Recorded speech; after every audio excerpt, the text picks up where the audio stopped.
le ressourcement, le recueillement et le repos. Une fois qu'on a fini son séjour à la chaumière, on les trouve auprès du vrai Dieu, le Créateur du ciel et de la terre. Le 3e congrès national du NMP est placé sous le patronage effectif de Dieu. Il en est l'inspirateur, l'objet et la finalité. Comment auriez-vous pu être si nombreux dans cette salle, la chaumière, s'il ne vous avait pas, respectivement et individuellement, assuré la disponibilité du souffle de vie?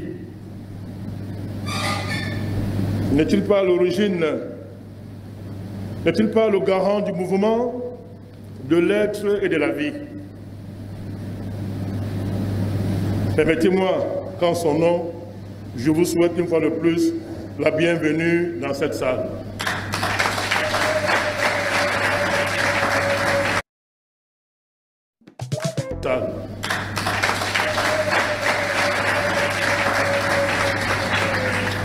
Le NMP est très heureux de partager ces moments avec vous. Ce bonheur prend une tournure particulière en ce temps où le renouveau panafricaniste est en train de transformer l'Afrique et le monde. Et le NMP est la cheville ouvrière du panafricanisme renaissant. Mesdames, Messieurs, camarades du parti,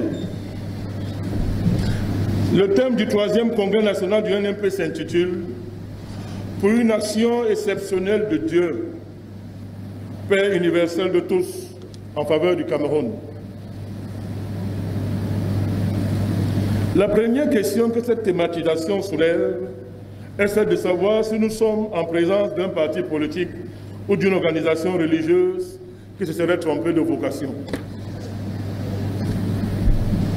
La deuxième interrogation qui est suscitée par ce thème est comment comprendre cette invocation d'une action exceptionnelle de Dieu alors qu'il y a un chef de l'État et un gouvernement qui sont en responsabilité et à qui incombe le devoir constitutionnel d'agir en faveur de la nation. À l'endroit de la première interrogation, nous répondons que la récente actualité dans le monde a trait aux Jeux Olympiques de Paris 2024, dont la cérémonie d'ouverture a explicitement consisté en une adoration du diable sous le couvert de la créativité artistique soi-disant. En fait, depuis des décennies, ce à quoi on assiste, mesdames, messieurs, c'est la transformation de l'essentiel des activités humaines en activités de célébration publique de Satan. C'est cette longue dérive qui a ainsi culminé avec le culte public fait à Satan lors de la cérémonie d'ouverture des Jeux Olympiques de Paris 2024. Le monde dans son ensemble est-il donc devenu un autel consacré à Satan? Puisque malgré le caractère satanique avéré des cérémonies d'ouverture des Jeux Olympiques, ces Jeux et ces articulations passionnent la planète. Chacun s'essayant à faire la part des choses et même de justifier les cérémonies d'ouverture en lieu et place des organisateurs et de l'État français. Pour autant, qui de nous, qui de vous dit que le monde est donc devenu un monde essentiellement religieux? Puisque la religion a pour objet, entre autres, la relation au diable aussi. La religion, ce n'est pas seulement la relation à Dieu, c'est aussi des rapports avec le diable. Puisque nous enseigne de ne pas, en principe, pratiquer les œuvres du diable, dont la religion a aussi pour objet les rapports au diable.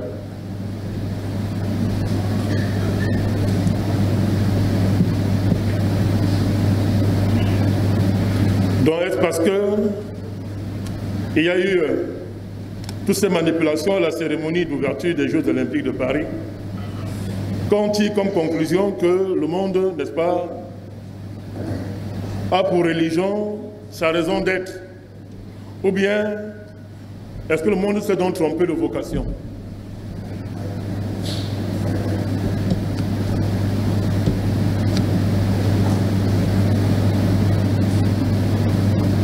Ensuite, il n'y a pas longtemps, M. Macron,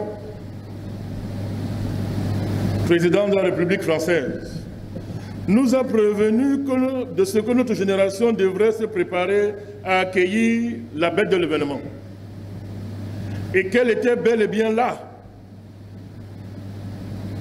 Jusque-là, nous n'avons entendu personne soulever la question de savoir si on était en présence d'un grand prêtre ou du président de la France, un État pourtant jaloux de sa laïcité.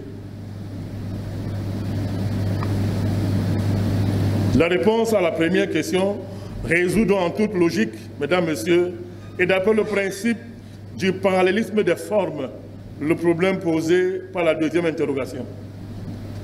Néanmoins, nous disions qu'en toute objectivité, le gouvernement camerounais, le chef de l'État du Cameroun, parce qu'ils sont dans le monde, le peuple camerounais avec, participe de ce processus universel de satanisation.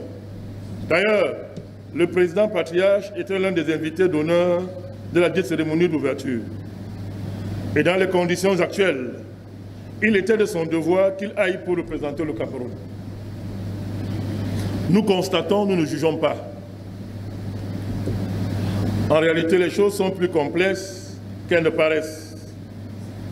C'est qu'à ce processus de satanisation universelle correspond aussi un processus de divinisation, d'élévation spirituelle du monde, constitué par l'action des hommes de foi et des véritables croyants qui ne cessent de dédier le monde à Dieu, qui œuvrent sans relâche dans le but de faire du monde un autel divin. Et comme le gouvernement, le chef de l'État du Cameroun, le peuple camerounais avec eux sont dans le monde, ils sont partie prenante, conscients ou pas du dit processus. Le NMP est donc en droit, mesdames, messieurs, d'invoquer une action exceptionnelle de Dieu, Père universel de tous, en faveur du Cameroun.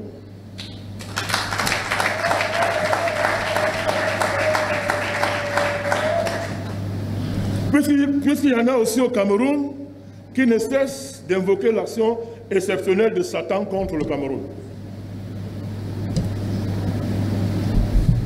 Dieu étant le bien suprême, la beauté suprême et la bonté suprême, l'invoquer en faveur du Cameroun ne peut qu'être bénéfique pour notre pays et participe de la bonne politique, de la vraie politique.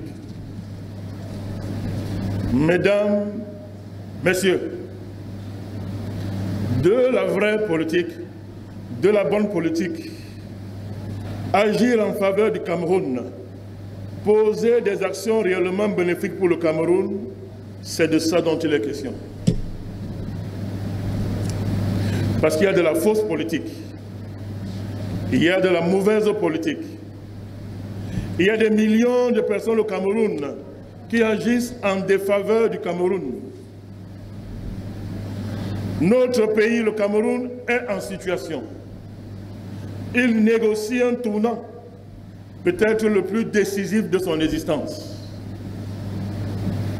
Reproduisant en interne ce qui se joue au niveau mondial, les forces de l'avenir y affrontent celles du passé, celles du vieux monde. Un vieux monde qui s'écroule, tandis que le nouveau monde peine à émerger, à prendre une forme concrète. On voit bien que le vieux monde est dans un état crépusculaire très avancé.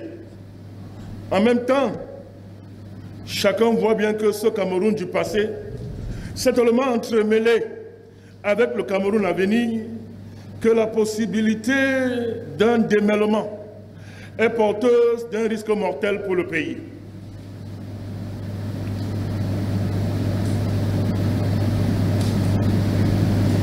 Autrement dit, les forces conservatrices au Cameroun sont si organisées et si déterminées à conserver le pouvoir et leurs privilèges, que leur départ du pouvoir fait courir au pays un risque de disparition du pays. Telle semble être l'alternative qui s'offre au pays. Dans le même temps, et en même temps, le changement ne peut plus être différé. Le prix à payer pour l'imposer semble très élevé. Les Camerounais veulent le changement, ici et maintenant. Mais en même temps, ils ne veulent pas d'un changement qui va placer le pays sous la coupe de l'étranger. Parce que malgré tout ce qu'ils peuvent reprocher au chef de l'État, ils ont l'impression qu'il a quand même préservé quelque chose qu'ils n'arrivent pas à définir eux-mêmes, mais qui les amène à refuser la tutelle de l'étranger, à ne pas perdre cet acquis qu'ils n'arrivent pas à définir, qu'ils peinent à désigner. À cet effet, ils ont serré la ceinture, croyant que le bout du tunnel était proche. Plus on leur a dit que le bout du tunnel était proche, plus il s'est éloigné au point de disparaître. L'horizon du pays semble bloqué. On a l'impression de régresser à tout point de vue. La vie est chère, très chère même. Les infrastructures nationales, les équipements collectifs se dégradent à vue d'œil. L'accès aux biens publics de base est aléatoire. Les services publics sont accessibles dans les limites de leur existence. Et quand ils sont accessibles, c'est au prix de maltraitances inouïes qu'on fait subir aux populations. On a l'impression que l'État est en guerre contre sa population et qu'il mène une politique de classe. Les dirigeants sont discrédités. Les populations ne se reconnaissent plus en eux. Il y a une réelle détestation de l'autorité.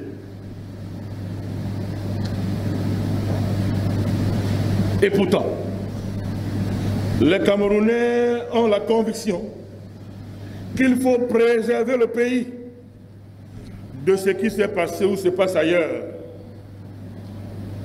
Les voilà donc tiraillés entre le besoin pressant de changement et de la nécessité de préserver le pays. La colère populaire gronde. Les gens sont fatigués de ce qui apparaît comme une grande routine collective. Le pays tourne en rond. Personne ne sait de quoi le lendemain sera fait. La stabilité du pays est pourtant vantée à l'étranger et est même reconnue. La résilience du pays n'échappe à personne et cela semble être la marque du pays, tout comme son exceptionnalité géopolitique. Ce qui a été réussi ailleurs en termes de déstabilisation ne réussit pas au Cameroun. Tout complot contre le pays en externe comme en externe échoue inéluctablement. Si le peuple semble être pris dans un étau qui le dépasse, les dirigeants eux-mêmes donnent l'impression que l'avenir du pays leur échappe. C'est dans ce contexte, mesdames, messieurs, qu'il faut penser l'avenir du pays, qu'il faut penser le Cameroun, qu'il faut penser la politique. Le Cameroun est en dernier ressort, un équilibre de forces positives et de forces négatives. Elle se neutralise. À la manette du maniement politique de cet équilibre stratégique, il y a le vieux patriarche président. Son âge avancé rend-il cet équilibre des forces politiques précaire et instable? C'est une question. C'est notre question à nous tous. Mais c'est la façon dont les différentes forces du pays interprètent l'âge du président et ses significations politiques qui déterminent et détermineront leurs agissements. À ce propos, l'interprétation dominante dans le pays à propos de l'âge avancé du président est qu'il doit quitter le pouvoir, qu'il n'est plus apte à gouverner. Il s'agit là de l'atout stratégique des différents prétendants à sa succession. Or, quoi qu'on dise et quoi que l'on pense, le vieux président tient encore le pays. On le voit donc, le positionnement des forces vives du pays par rapport à la problématique posée par l'âge avancé du patriarche président dépend de facteurs objectifs et subjectifs qui complexifient davantage l'issue de cet équilibre instable des forces en présence. Le NMP se démarque de toute approche voulant instrumentaliser l'âge du président à des fins politiques et politiciennes. En même temps, nous refusons de faire du chef de l'État l'horizon indépassable du pays.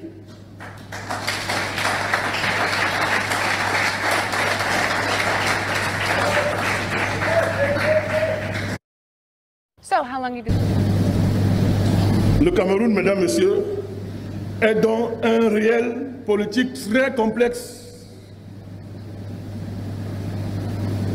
Comment aborder donc cette complexité du réel politique qu'on appelle Cameroun?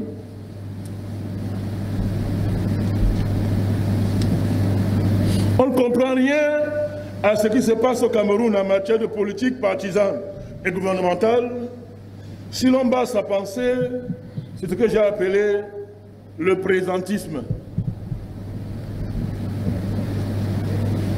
C'est-à-dire le bruit autour des soi-disant faits, si sacrés seraient-ils, qu'il suffira alors de les aligner les uns les autres et puis se livrer à des commentaires dénonciateurs, acerbes les uns les autres.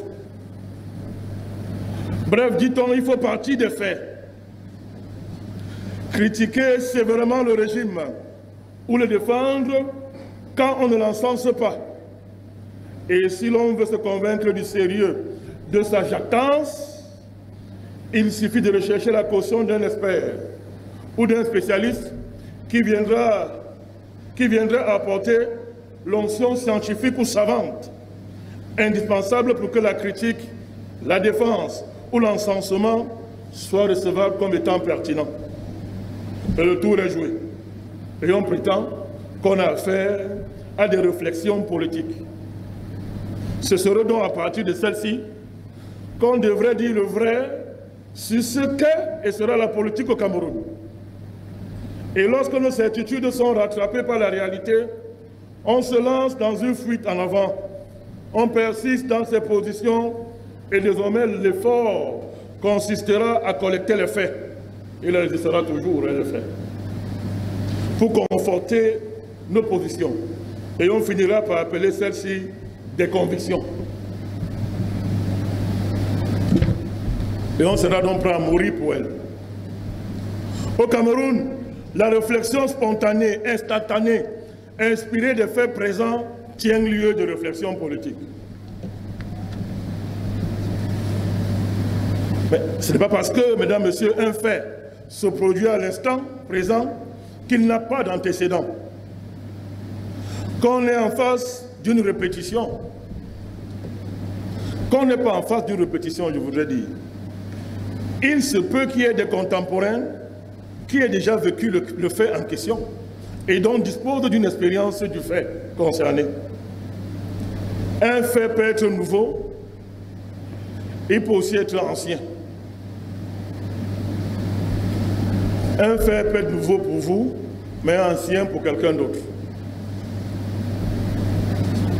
Il sera nouveau pour quelqu'un, mais participera d'une répétition d'un déjà vu pour quelqu'un d'autre. Voulons-nous par là dire que les faits se succèdent pour mieux se répéter? Pas du tout. Nous voulons seulement dire que les faits présents ont un passé, ils auront un futur, ils ont une mémoire, une histoire, ils sont vivants. Sinon, on a affaire à des faits morts.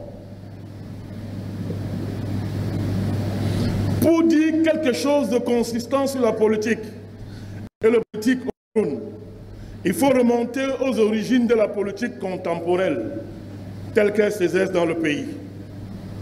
Il est donc question de démêler les écheveaux d'un puzzle très complexe, derrière les apparences de simplicité, que ne cessent de véhiculer des clichés.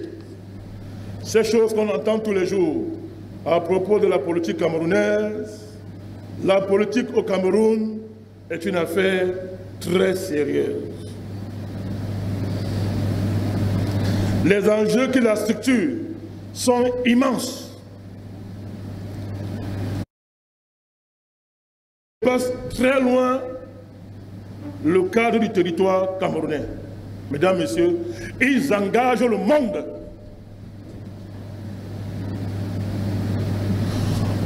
On ne se lève donc pas sur n'importe quel pied pour s'aventurer dans les dédales de la politique camerounaise, au risque de revenir brisé, très déçu de ses illusions.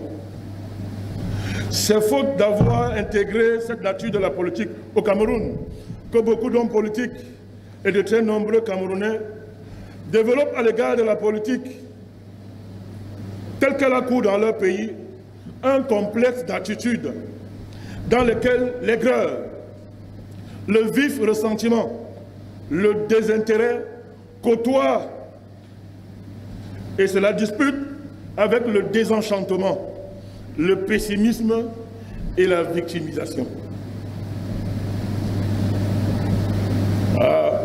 Les politiciens sont à l'origine et sont responsables du pays. Voilà. Quiconque a raté un temps soit peu sa vie, c'est à cause de la politique.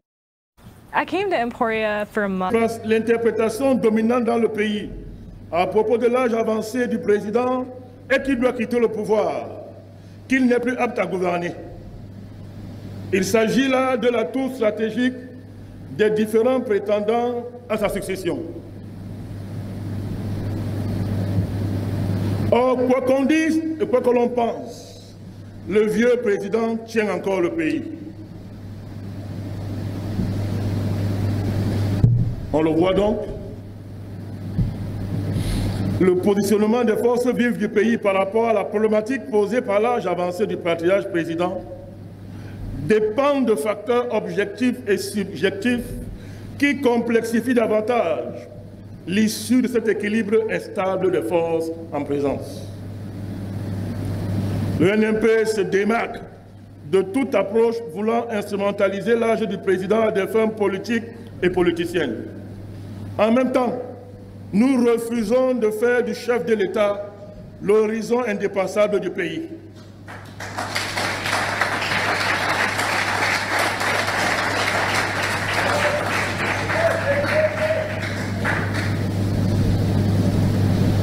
Le Cameroun, mesdames, messieurs, est donc un réel politique très complexe. Comment aborder donc cette complexité du réel politique qu'on appelle Cameroun?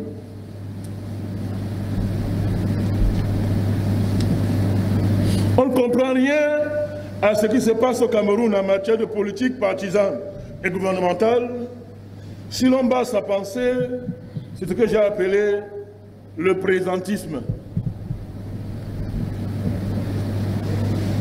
C'est-à-dire le bruit autour des soi-disant faits, si sacrés seraient-ils, qu'il suffira alors de les aligner les uns les autres et puis se livrer à des commentaires dénonciateurs, acerbes les uns les autres.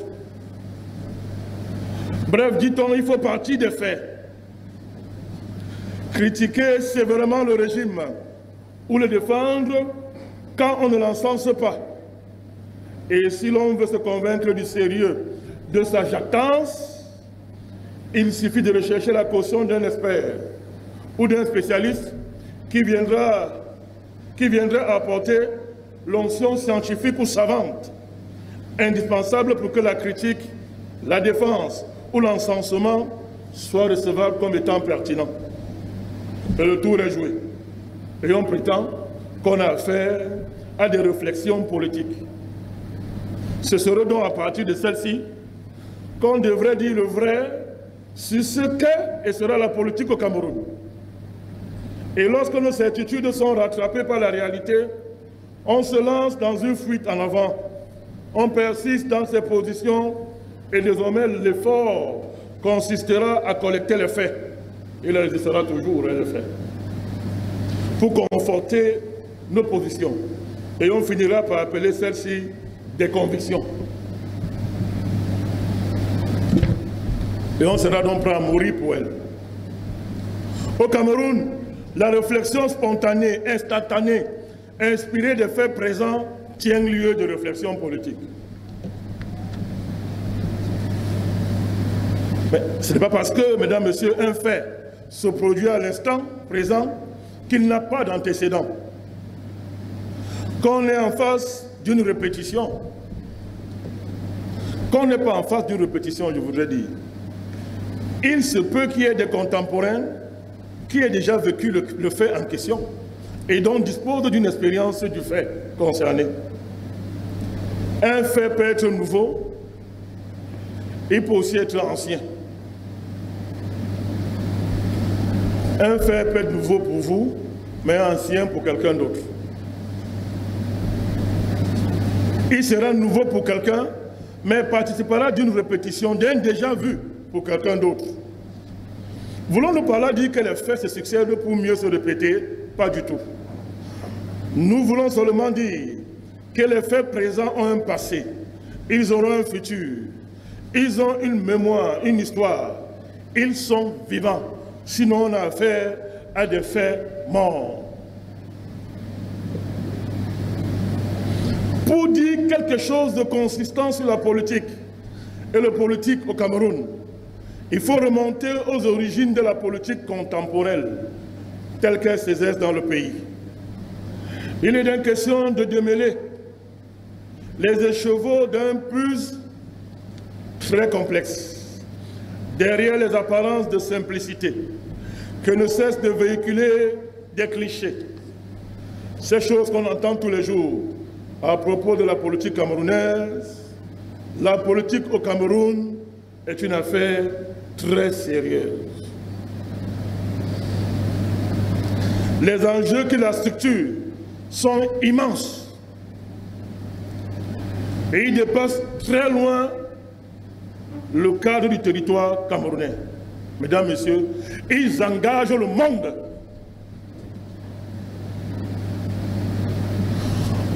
On ne se lève donc pas sur n'importe quel pied pour s'aventurer dans les dédales de la politique camerounaise, au risque de revenir brisé, très déçu de ses illusions. C'est faute d'avoir intégré cette nature de la politique au Cameroun que beaucoup d'hommes politiques et de très nombreux Camerounais développent à l'égard de la politique, telle qu'elle a cours dans leur pays, un complexe d'attitude dans lequel l'aigreur, le vif ressentiment, le désintérêt côtoient et cela dispute avec le désenchantement, le pessimisme et la victimisation. Les politiciens sont à l'origine et sont responsables de tous les maux du pays. Voilà. Quiconque a raté un temps soit peu sa vie, c'est à cause de la politique et des politiciens. La politique serait donc le siège de la méchanceté humaine. Les acteurs politiques ne sont que des menteurs, des bandits, des démagogues, des affamés en quête de pitance. La politique ne vaut donc pas la peine. Une telle vision de la politique est la chose la mieux partagée au Cameroun. En réalité, elle exprime un besoin de politique, en lui prêtant un excès de pouvoir et donc de capacité. Mais elle fait l'impasse. Elle fait l'impasse sur la condition de la politique et du politique. Même le politique et la politique dans le pays sont en situation. Nous savons tous comment, un temps passé, comment on installait les présidents chez nous. D'ailleurs, ce n'est pas fini.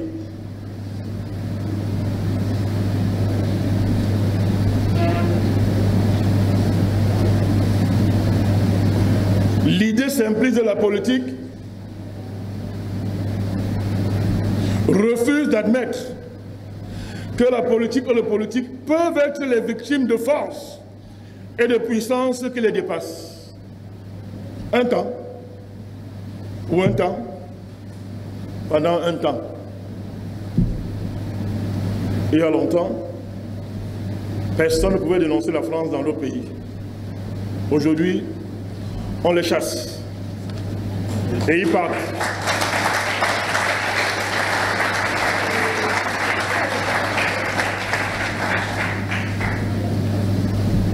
Les vraies choses n'ont même pas encore commencé.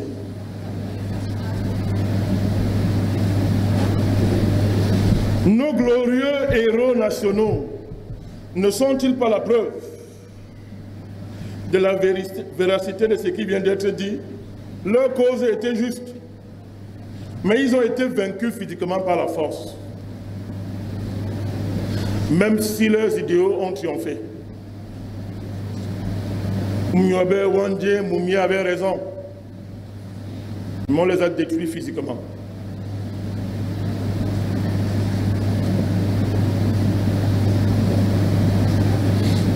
Mais ça, on ne peut pas le comprendre si on est un collecteur de faits morts, en s'exonérant de la vérité de ce qu'ils ont de la mémoire, de la généalogie, de la filiation. Ils peuvent donc constituer un récit qu'on transmet de génération en génération. Une fois de plus, mesdames, messieurs, les faits sont vivants. L'idée que la politique soit le siège de la méchanceté humaine, de la cruauté humaine, est vraie, mais seulement en partie. Ce n'est qu'une part de la politique. Réduire la politique à cela est une grave erreur à ne pas commettre. Cette vision maudite de la politique provient de plusieurs facteurs, en particulier de ce que dans les mentalités collectives, la distance entre les rêves, les aspirations, les souhaits d'une part, et les modalités de leur réalisation est comblée par des procédés irrationnels et inconséquents qui parfois amènent beaucoup à prendre leurs rêves pour des réalités. Entre le souhaitable et le possible, il y a tout un labyrinthe d'exigences à confronter et à satisfaire. Les conditions de satisfaction et de confrontation à ces exigences échappent au commun du mortel, au commun des mortels, parce qu'elles ne relèvent pas du sens commun.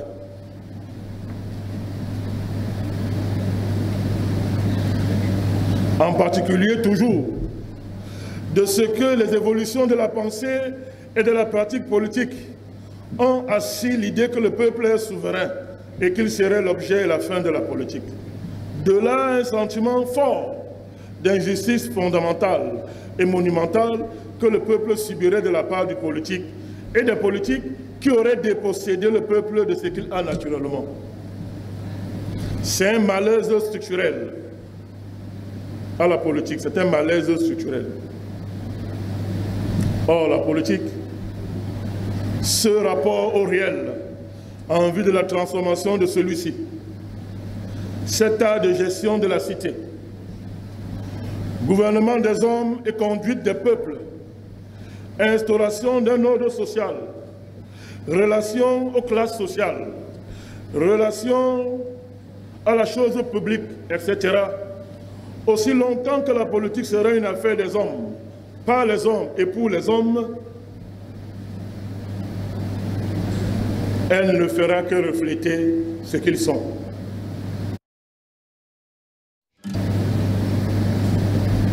Or, l'homme, n'est-il pas le réel par excellence, en dernière instance? Maintenant, qui est l'homme? A-t-on fini de le définir?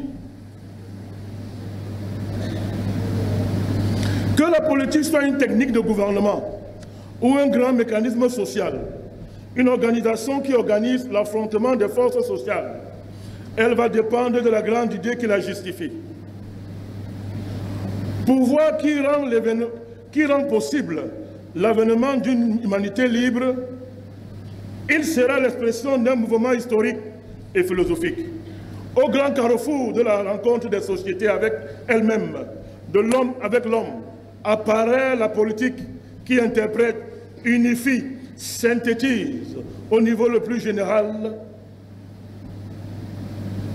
possible les dynamiques profondes, contradictoires de la société afin d'indiquer le chemin à emprunter pour que la société, réalisant de grands accomplissements, s'accomplisse. On voit donc la grande exigence qui porte la politique.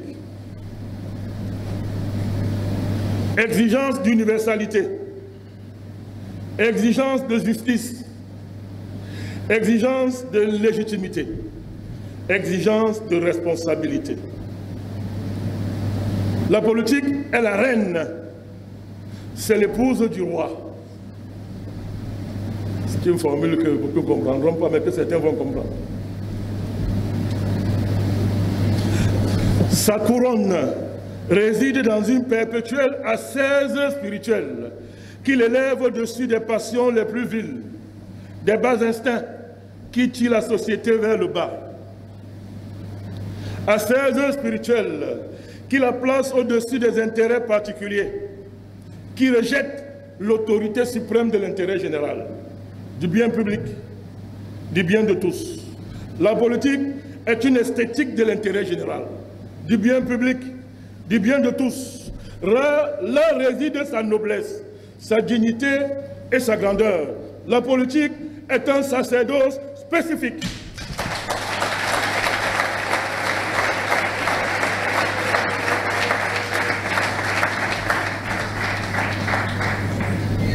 A-t-elle perdu sa grandeur? Est-elle devenue indigne? La petitesse a-t-elle pris le pas au-dessus sur sa grandeur? La petitesse a-t-elle pris le dessus sur sa grandeur? Ayant échoué à interpréter le réel et à le transformer, la politique a été renversée de son trône. La corruption, l'imposture et l'abomination tiennent lieu de politique dans le monde, en Afrique et au Cameroun. Comment donc remettre la politique sur son trône?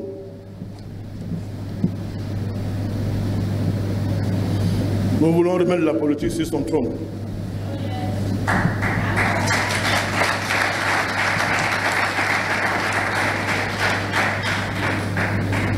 Et aussitôt que c'est dit dans cette salle, le processus pour le réaliser est en cours.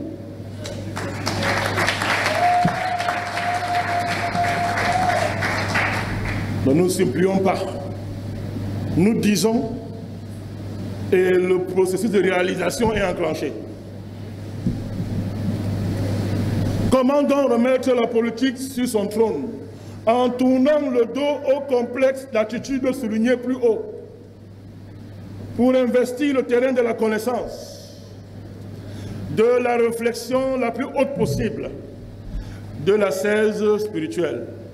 On pourra alors confronter le labyrinthe, y pénétrer et satisfaire aux hautes exigences qu'implique la prise en charge des enjeux de la politique au Cameroun en ce début du XXIe siècle.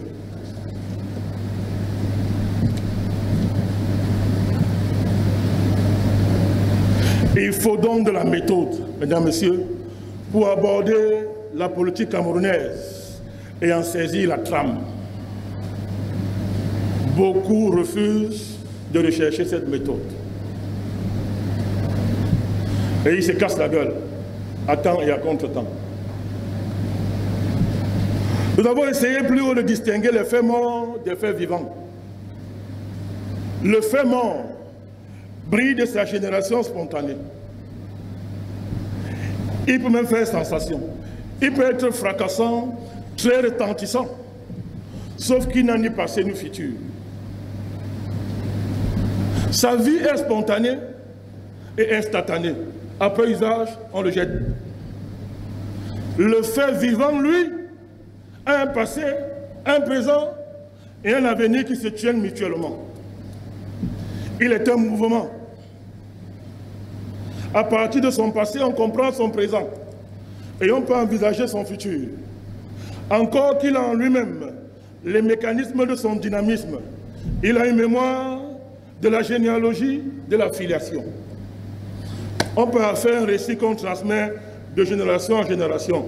On peut le léguer en héritage. Question fondamentale, mesdames, messieurs. Le Cameroun est-il un fait politique mort ou un fait politique vivant?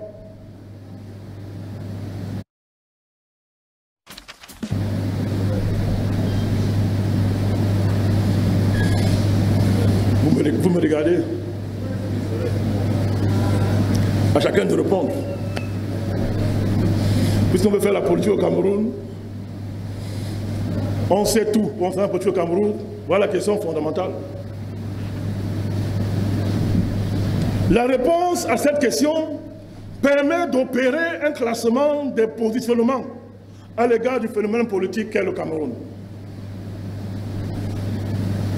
Le Cameroun est un fait bon si on considère qu'il a une génération spontanée, qu'il n'a pas de passé, de présent et de futur, que ces différentes temporalités n'ont pas de lien entre elles, qu'elles ne se tiennent pas dans un mouvement. Dans ce cas, docteur Douma, on peut se servir du Cameroun et le jeter après usage. Interprété politiquement, le Cameroun en tant que fait politique mort renvoie à ce Cameroun créé de toutes pièces par le colon, moulé dans la colonisation et le néocolonialisme. C'est un pays sans âme, qui est simplement animé par les activités et les transactions néocoloniales. Il n'est qu'une somme de richesses naturelles, matérielles et humaines à piller. C'est un pays à jeter après usage. Son histoire a commencé avec l'arrivée du colon. Il n'a pas d'histoire. Le Cameroun n'a rien à se raconter, à dire de lui-même. On le fera, on le fait et on le fera à sa place. Il n'a pas de récit à transmettre. Il n'a pas de filiation historique, ni de généalogie historique. Ses problèmes sont factuels et comme tels ont pour origine ceux qui actuellement sont en charge du pays. Ces problèmes ont commencé aujourd'hui et s'achèveront aussitôt si les dirigeants actuels sont changés. C'est mécanique, il n'y a pas de mouvement. Le colonialisme, le néocolonialisme relève du passé et non pas d'incidence sur la vie présente du pays. D'ailleurs, ils n'ont qu'été que bénéfiques pour tous. Trêve d'ingratitude envers le colon. Ça, c'est le Cameroun en tant que fait mort, interprété comme fait mort. Le Cameroun vivant, c'est le contraire du Cameroun mort. Il a un passé, un présent et un avenir qui se tiennent mutuellement. Son passé explique son présent, qui informe son passé en retour. Les deux dessinent les formes de son futur.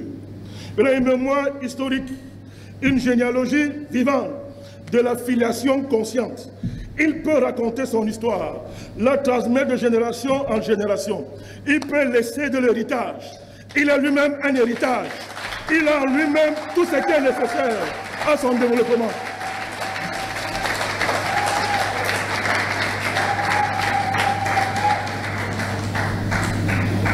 Il est conscient de lui-même. Il est un mouvement. Il est un mouvement historique conscient.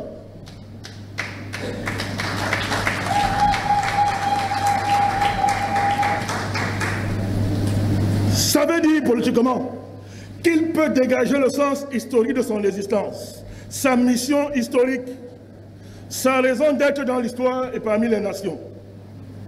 Il sait pourquoi il a été colonisé et néocolonisé. Il est conscient de l'impact de ces greffes historiques dans le déroulement de la vie nationale, il peut alors évaluer à quel étage il se trouve dans le mouvement historique de sa libération, de son émancipation. Il sait ce qu'il doit à ses illustres fils qui, de génération en génération, ont versé leur sang pour qu'il ne soit pas infamant. Oumniobe, Wandje, Mounié, Osende Afana, Martin Paul Samba.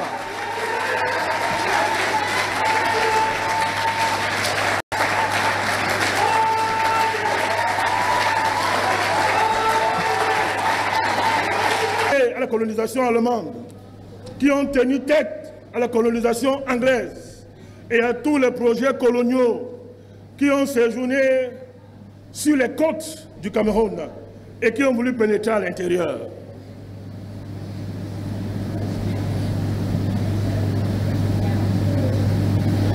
Il sait, le Cameroun vivant là, qu'avant l'arrivée des colons et des néocolons, il y avait une vie, il y avait de la vie ici.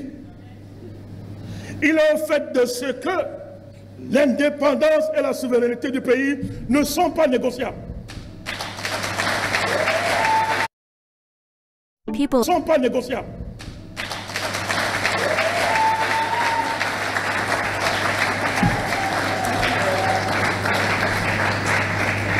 Le Cameroun est donc un pays dans lequel les forces de la mort cohabitent avec celles de la vie. Les forces de la mort proviennent de tout ce que nous avons en nous et qui nous ont rendus colonisables et néocolonisables. Les forces de la mort proviennent de la colonisation, du néocolonialisme et de son rejeton diabolique, l'endocolona. Les forces de la vie sont constituées de tout ce qui a fait notre gloire passée, de la geste de résistance à l'esclavagisme, de l'héritage de l'UPC originel, et surtout, le dépôt divin au Cameroun.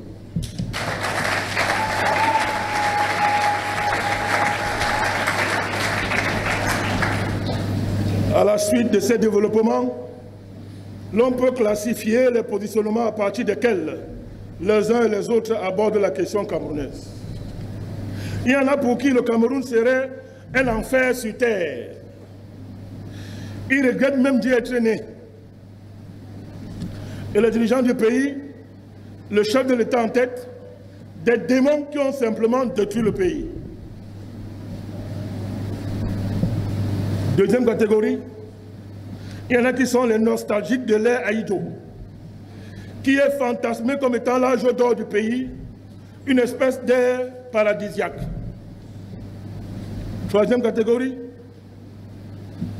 il y en a d'autres qui estiment que les problèmes du Cameroun commencent avec le chef de l'État actuel et s'arrêteront avec son départ.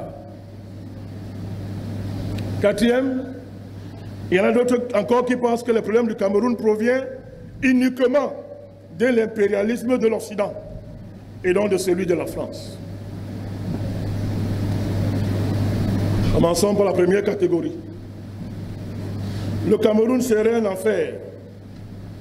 Ce positionnement n'est pas recevable, docteur Douma. Sinon, nous ne serons pas ici.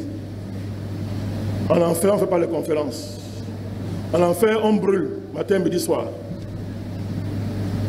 Et on crie, et on fait des grincements. Ici, on ne crie pas, les gens sont beaux, ils sont élégants. Il y a les belles femmes, il y a les beaux hommes, il y a tout ici.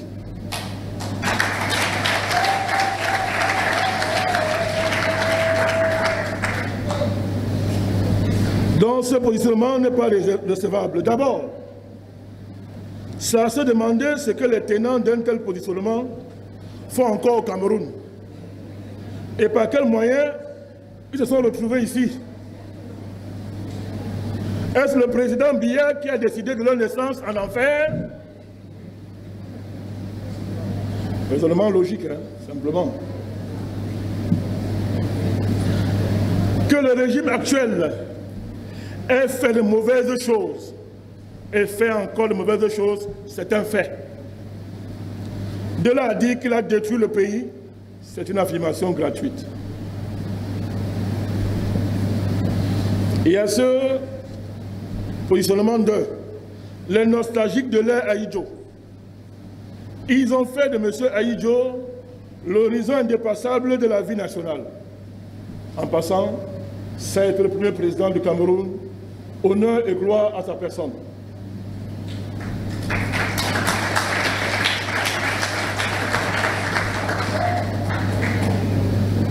Ceux-là, les nostalgiques de l'ère Ahidjo, doivent être rangés dans le camp de ceux qui voient le Cameroun comme un fait mort. Alors, qu'il nous suffise de rappeler que le président Biya est l'un des principaux acteurs majeurs de l'ère Ahidjo. On ne peut pas être nostalgique de cette ère en occultant les conditions qui ont rendu possible le soi-disant âge d'or. Les mêmes conditions prévalant, il nous semble fort probable que le président Paul Biya aurait aussi eu son âge d'or.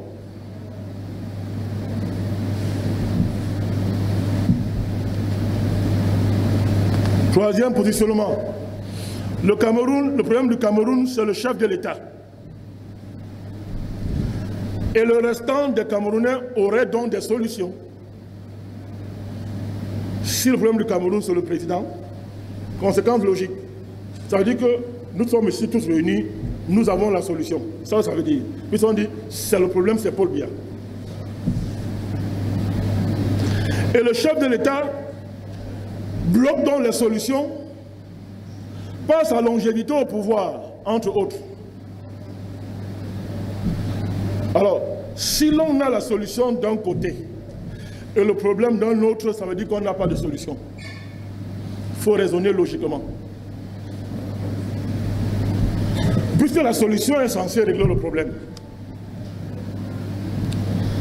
Le faisant donc, on est dans ce qu'on appelle l'anti-biaïsme primaire. C'est une personnalisation à outrance des problèmes de tout un pays, doublée de la victimisation décrétée de tous les Camerounais, puisqu'ils sont nombreux. Ceux qui pensent le contraire de ce que le président Biya serait le problème du Cameroun. Les LDPCistes pensent ça, non? Voilà. Quand les hommes au pays sont là.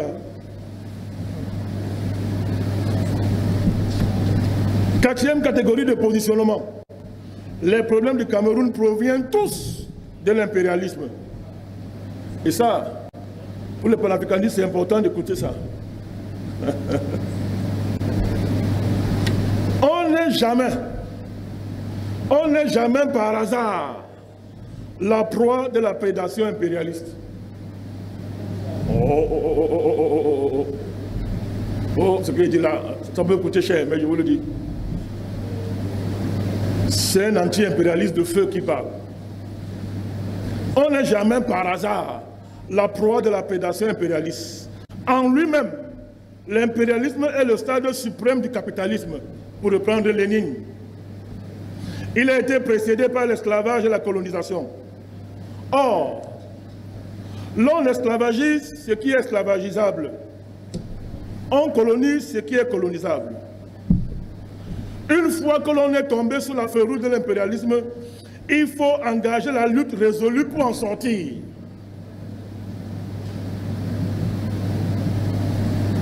Si on est victime de l'impérialisme et on ne lutte pas contre lui, on n'est plus une victime. Donc, ceux qui sont contre l'impérialisme, ce sont ceux qui luttent contre l'impérialisme. Ce ne sont pas ceux qui dénoncent l'impérialisme et ne font rien contre l'impérialisme. Et pour chaque, même ceux qui s'élèvent contre l'impérialisme. Les panafricanistes sont très à l'aise pour le dire, parce qu'eux, ils luttent contre l'impérialisme et ça se voit.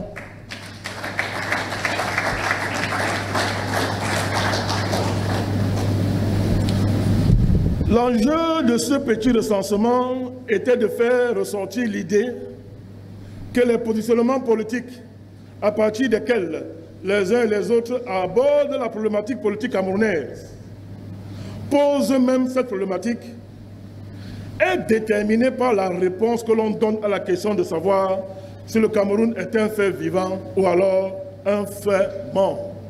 On peut y répondre bien évidemment de manière explicite ou de manière implicite. À partir de quelle base alors une critique du régime Biya est-elle objective? Ça ne peut être que sur la base de ce que le Cameroun est un fait vivant.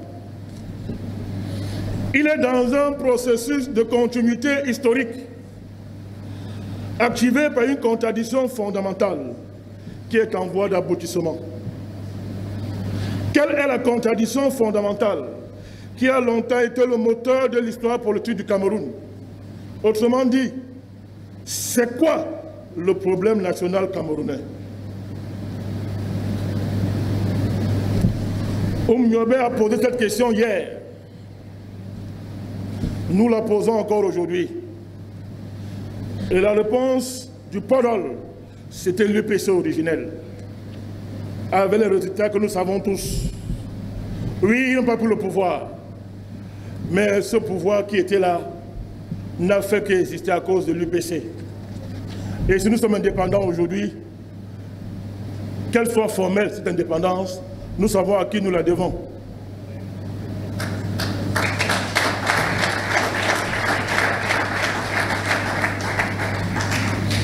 La réponse à la question « C'est quoi le problème national camerounais ?»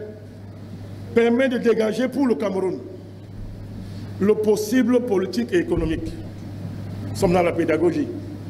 Se démarquer de tout ce qui a été fait jusqu'à présent. Et la légèreté avec laquelle on a abordé la question camerounaise a conduit ceux qui voulaient changer le Cameroun où il se trouve. Vous abordez un problème légèrement, vous allez apporter des réponses légères. C'est la réponse à la question du problème national camerounais qui permet de dégager ce qui est politiquement possible et économiquement possible au Cameroun. Parce qu'on aurait étudié l'histoire du Cameroun et on aura compris quels sont les véritables blocages structurels qui enferment ce pays dans un carcan, dans le carcan que nous connaissons tous. Ce qui nous évite donc d'exiger l'impossible à un dirigeant pour après baser une critique du régime sur ce qui n'était pas à la portée du régime.